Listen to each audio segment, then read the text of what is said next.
తిరుపతి జిల్లా Srikalahasti sub division పరిధి వెంకటగిరి గూడూరు ప్రాంతంలోని 32 కేజీల గంజాయిని స్వాధీనం చేసుకుని 17 మందిని అరెస్టు చేసి కేసు నమోదు చేసి రిమాండ్కు తరలిస్తున్నామని తిరుపతి జిల్లా ఎస్పీ సుబ్బారాయుడు తెలిపారు. గంజాయి సరఫరా చేస్తున్న వాళ్లపై రౌడీ షీట్ ఓపెన్ చేసి త్వరగా ప్రాసిక్యూట్ చేస్తున్నామని ఎస్పీ హెచ్చరించారు. తిరుపతి జిల్లా ఎస్పీ కార్యాలయంలో ఏర్పాటు చేసిన మీడియా సమావేశంలో ఆయన మీడియాతో మాట్లాడారు. గాంజా సమాచారం మీద రైడ్ చేసినప్పుడు డిఎస్పీ అండ్ వాళ్ళ 1 town 2 town తొట్టెంబేడు B N Kandrika already ఉన్న సమాచారం మీద రైడ్ చేయడం జరిగింది. అందులో భాగంగా పూర్తి సమాచారంతో ఎస్టర్డే దాదాపు 17 మందిని కస్టడీలో తీసుకొని 32 కేజెస్ గాంజాని సీజ్ చేయడం జరిగింది. దీంతో పాటు ఈ గాంజా మొత్తం అంతా కూడా పాడేరు నుండి ఒక పర్సన్ తీసుకొచ్చి ఇస్తున్నాడని తెలిసింది. అతన్ని కూడా కస్టడీ తీసుకోవడం జరిగింది.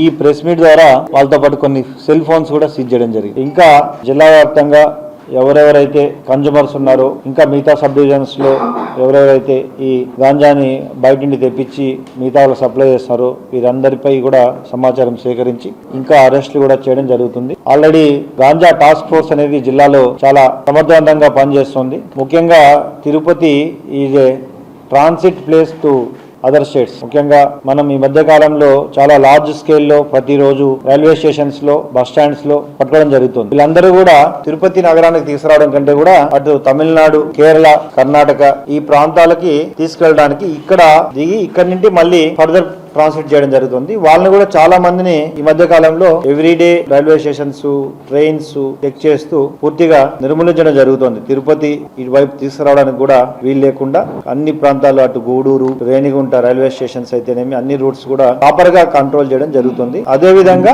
తిరుపతి జిల్లాలో ఎక్కడైనా ఈ గాంజా సప్లై చేసే వాళ్ళని మరియు కన్జ్యూమర్స్ ని వీళ్ళని కూడా పోలీస్ స్టేషన్ వైడ్ ఐడెంటిఫై చేసి వారిపై కూడా నిఘా ఉంచడం, వాళ్ళ మీద ఎవరైతే సప్లై చేస్తారో వీళ్ళందరి మీద షీట్లు ఓపెన్ చేయడం, కేసెస్ ని కూడా ప్రాపర్ గా ఇన్వెస్టిగేట్ చేసి వీళ్ళు రిమాండ్ బయట రాకుండానే కేసెస్ ని కంప్లీట్ గా ఇన్వెస్టిగేషన్ కంప్లీట్ చేసి ప్రాసిక్యూట్ చేసే విధమైన చర్యలు కూడా తీసుకోవడం జరుగుతుంది. అదేవిధంగా ప్రభుత్వం ఇటీవల కాలంలో ఈగల్ అని కొత్త ఆర్గనైజేషన్ ఫామ్ చేసింది. వారి ఆధ్వర్యంలో కూడా సమాచారం సేకరించి ఎవరైతే గాంజా సప్లై చేస్తున్నారో లేదా సెల్లింగ్ చేస్తున్నారో వీళ్ళందరిపై పూర్తి నిఘా ఉంచి తగిన చర్యలు తీసుకోవడం జరుగుతుంది.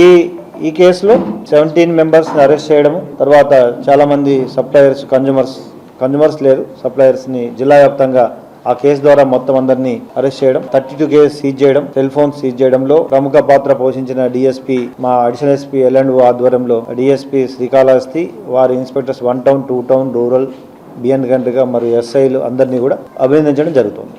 Thank you.